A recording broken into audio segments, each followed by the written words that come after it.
Hello and welcome back to the channel. If you're new here, hi, you're very welcome. This is Reading the Past and I'm Dr. Cat.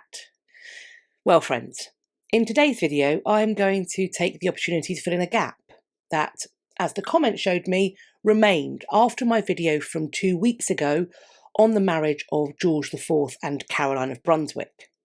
That gap, namely being the problem of the succession following the death of George and Caroline's only child Charlotte from complications following childbirth, which occurred on the 6th of November 1817 when she was just 21 years old.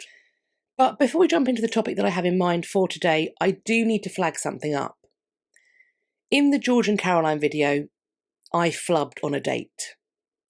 I referred to George having had other mistresses and abandoning Maria Fitzherbert in the 1590s and 1595, respectively.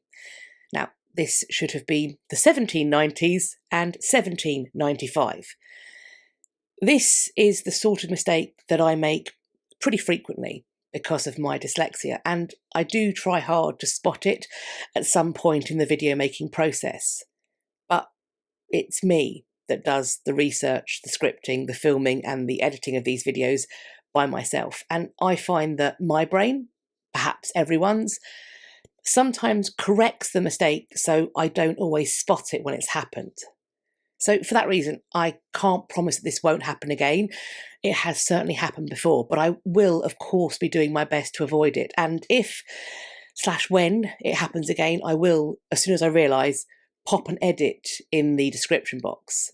And I do hope that despite these slips, you will continue to enjoy my content and find it useful. But with all that being said, let's jump into the topic at hand.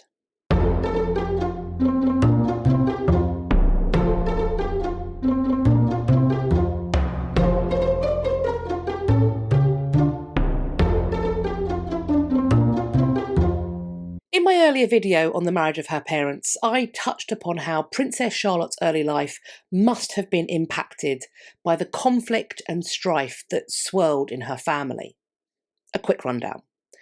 Her mother and father didn't get off to a great start, but Charlotte was born 9 months after their wedding, by which point they despised each other. In fact, her parents would begin to live separately just a few months after her birth. This separation was acrimonious, and Charlotte was increasingly placed in the middle.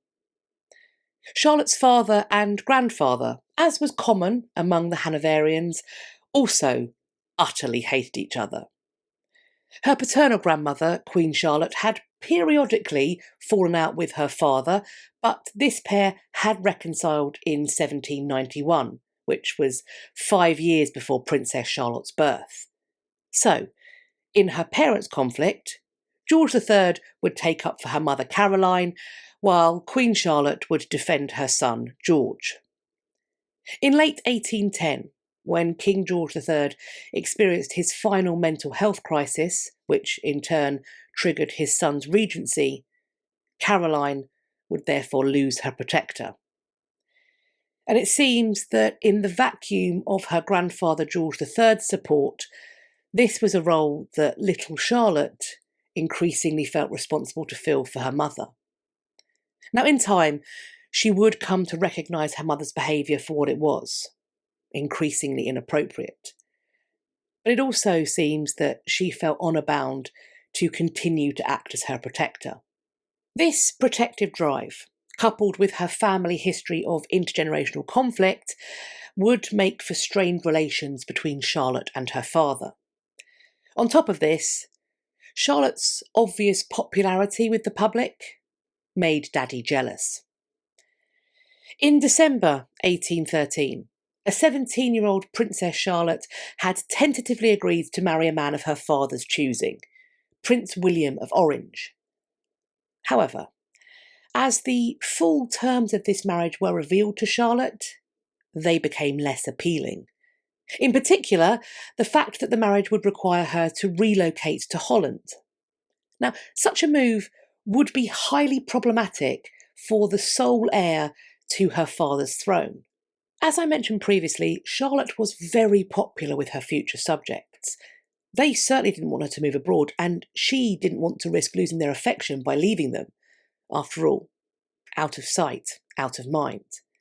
And that's not to mention that such a move would severely hamper, or rather render impossible, Charlotte's ability to protect her mother. But when Charlotte announced that she had changed her mind about the marriage, her father's response was spectacularly spiteful. He dismissed her servants and friends, and then, as if to increase her isolation, Charlotte was made to move to Cranbourne Lodge in Windsor Forest, where her only company would come in the form of a once-a-week visit with her grandmother, Queen Charlotte. The mother that Princess Charlotte had been so keen to protect then decided to set off for her European travels within weeks of this. Mother and daughter would never see each other again. And while Charlotte may have been distressed by her mother's departure, her absence did remove an irritant that had heightened the conflict between Charlotte and her father. Before long, Charlotte was returned to her father's favour, such as that was, and she became engaged again, this time to Prince Leopold of Saxe-Coburg. This was a match that seems to have made Charlotte genuinely happy. It pleased her father, and it gave her public cause to rejoice. Indeed, when the couple married at Carlton House on the evening of the 2nd of May 1816, the crowds that filled the street to celebrate were so large that they nearly crushed the groom as he arrived at the nearby Clarence house. Hopes ran high, seemingly throughout the nation, because here was the future of the royal family, and at long last there seemed to finally be a loving couple, a couple that was free of embarrassing scandals. Even better, the dynasty would soon be secured by Charlotte falling pregnant. She had experienced 2 miscarriages, but the public was informed of this impending arrival in 1817. But as we know, each and every one of these hopes were utterly destroyed within months, because Charlotte, aged just 21, died in the early hours of the 6th of November 1817 from complications following the birth of her son, who had been stillborn the previous night. Leopold was bereft, and he had company in his sorrow from, seemingly, the rest of the nation. There would soon be a shortage of black cloth as people bought up all the stock. The nation ground to a halt for a fortnight as businesses closed their doors and ceased their work. Around this time it was said that, quote, "It really was as though every household through Great Britain had lost a favourite child." There would be a state funeral for mother and child on the 19th of November 1817. Charlotte's father was reportedly too distressed to attend. However, there were those among the public who, perhaps due to their own sorrow, felt that George was not sad enough. Some would even go so far as to blame him for her death. A clear testament to the strength of public grief is arguably evident in the creation of this memorial in St George's Chapel, Windsor, which was funded by public subscription. The effects of Charlotte's death would continue to be felt and would indeed ripple out down the centuries. Sir Richard Croft, who had attended Charlotte during her 50-hour labour, was clearly damaged by her loss. So much so that a few months later, on the 13th of February 1818, he took his own life. But amid all this misery, there was also a question of the future of the crown, and discussing this future will be greatly assisted by us referring to a family tree. King George III and Queen Charlotte had 15 children. As we know, the eldest of them, George, had a complicated marital setup, but he was nevertheless recognised as having married his cousin Caroline in 1795. Their daughter Charlotte was born 9 months after that marriage, and as we also know, she would die prematurely in 1817. At her death, Charlotte's father was 55, her mother 49. So, in terms of their ages, it may have been more difficult for them to produce another child, but perhaps not completely impossible. Nevertheless, the fact that they utterly hated each other to a degree that they clearly found it more agreeable to live in separate countries was certainly not conducive to them performing the physical act of love with each other, which at this point in our history was still necessary for the procreation of children. What had seemed to be a secure route for the crown and throne to take was then, in 1817, totally derailed. If the Prince Regent outlived the king his father, he would come next as King George IV, but then what? By 1817, the 15 children that had been born to George III and Queen Charlotte had reduced by 3.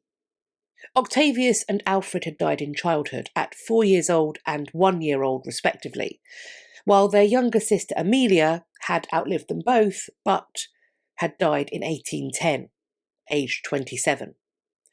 Indeed, Amelia's death is often credited as being the principal cause of her father's final mental health crisis. But after Princess Charlotte's death, attention turned to the surviving children of George III and Queen Charlotte. In 1817, these were the married offspring of that couple. Now, of course, we've talked about George before, both in the previous video and in this one, but just to recap, he had illegally married Maria Fitzherbert in 1785 and then disastrously, and arguably bigamously, married his cousin Caroline in 1795. We know this already, but we don't know how many illegitimate children George had. But what we do know is that Charlotte had been his sole recognised heir. Brother Frederick had married another, more distant cousin, Princess Frederica, in 1791. This was sadly another unhappy marriage. It was one where the couple soon separated and it produced no children. But as Frederick was the next child to be born after George, and in the aftermath of the death of Princess Charlotte, Frederick became the heir presumptive after George III's death in 1820. However, Frederick would not become king, as he predeceased his brother by around 3 years, dying after an attack of dropsy on the 5th of January 1827. Charlotte, the Princess Royal, had married Frederick of Württemberg in 1797. This couple had no surviving children, and Charlotte also predeceased her eldest brother because she died in 1828. It is reported that Ernest's marriage was a love match. He married another first cousin, Frederica of Mecklenburg-Strelitz, in 1815. Their son, George, would be born in 1819. Ernest would outlive his eldest brother because he passed away in 1851, while his son would live on until 1878. Mary married another first cousin. There's a theme here. This cousin was William. They married in 1816. This couple had no children. But Mary would outlive all of her siblings. She was 81 years old when she died in 1857. I've put Augustus in a little box because he was technically married at this time to Lady Augusta Murray. But this marriage contravened the Royal Marriages Act of 1772, just as George's marriage to Maria Fitzherbert had done. Augustus and Augusta had married in secret in 1793. The couple had 2 children, but their marriage was declared null and void in 1794, which in turn rendered those children illegitimate. For those keeping track, so far, Ernest is the only one to produce a legitimate heir that would go on to outlive George IV. But while there would be a George V on the throne, it isn't going to be this one. Indeed, this George's turn would never come. And this is because the death of Princess Charlotte kick-started a mania for marriage and a veritable breeding frenzy among some of the other siblings. William, Edward, Elizabeth and Adolphus all married the year after Princess Charlotte's death. In the case of Elizabeth, she may well have had hopes that her marriage to Friedrich of Hesse-Homburg would produce a potential monarch. But she would be turning 48 in 1818, which I believe potentially means that she was more concerned with finally striking out and ultimately escaping from the repressive environment that George III and Queen Charlotte had both created and then enforced upon their daughters. And they enforced this well beyond their childhood years. For Elizabeth's brothers, however, I would argue that procreation was certainly the name of the game. William would turn 53 in 1818. In 1790, he had met Dorothy Bland, who is known to history as Mrs. Dorothy Jordan, despite the fact that there was no Mr. Jordan. Dorothy was an actress, and she became William's mistress, and she remained as such until 1811, and it is said that she bore him 10 children. But in 1818, a child born in wedlock was the desirable thing, as were the additional funds that would open up to this debtor William if he were to make an approved match. Thus, he married the 26-year-old Adelaide of Saxe-Meiningen. This couple would have 2 daughters, but neither of them would survive infancy. William and Adelaide would become king and queen consort respectively on the 26th of June 1830, following the death of George IV. This accession was, of course, only a stopgap, because with no surviving heirs, the dynasty would not continue on the throne through this couple. Edward, aged 50 in 1818, married Victoria of Saxe-Coburg-Saalfeld. She was 32 and was the sister of Leopold, who was the widower of Princess Charlotte. Edward and Victoria's marriage had the intended outcome, and their daughter Alexandrina was born on the 24th of May, 1819. She would, however, scarcely be able to remember her father, as he died on the 23rd of January 1820, which was before her first birthday. Alexandrina was raised by her mother, with the help of an advisor, in what became known as the Kensington house system, which I do have on my list to discuss in a future video. But there was one more marriage in 1818, that of Adolphus to Augusta of Hesse Castle. This couple had 3 children, a son and 2 daughters, and their youngest daughter, Mary, was the mother of Mary of Teck, who in turn married Queen Victoria's grandson, the future George V. Adolphus lived to be 76 and died in 1850. The remaining children on this tree, Augusta and Sophia, would never officially marry, although they did both engage in clandestine love affairs with courtiers and officers, which is perhaps understandable if we consider that controlling environment that had been developed by their parents for them to live in. It was rumoured, in the case of Sophia, that one of these affairs may have included a clandestine marriage and/or a secret child. Augusta died at age 71 in 1840. Sophia died at 70 in 1848. When King William IV died on the 20th of June 1837, it was his brother Edward's daughter, Alexandrina, that would ascend to his throne. Alexandrina chose to use her middle name as her regnal name. Queen Victoria reigned for nearly 64 years until her own death on the 22nd of January 1901. But when it was time for her to choose a husband, she would ultimately listen to her mother's brother Leopold. Leopold was the man that had been married to Princess Charlotte. And it was Princess Charlotte whose death was, in turn, the reason that Victoria had existed in the first place. Leopold's preferred candidate for his niece was his nephew, Albert, and these cousins would marry on the 10th of February 1840. But what do you think of the marital adventures of this generation of the House of Hanover? of what might have been if Princess Charlotte had been safely delivered of a living son in 1817. How different might history have been if Victoria had never been queen? More than that, if she'd never even been born. As always, I'm looking forward to reading your conversations in the comments section underneath this video, or you can find me elsewhere on social media. I will leave links to the other places you can find me on the internet in my description box, so do follow me over on some or all of them so that we can continue this conversation and start some others. I do hope you enjoyed this video and found it useful. If you did, please feel free to share it with your friends. Please also let me know that you liked it by hitting the thumbs up, and do subscribe to the channel.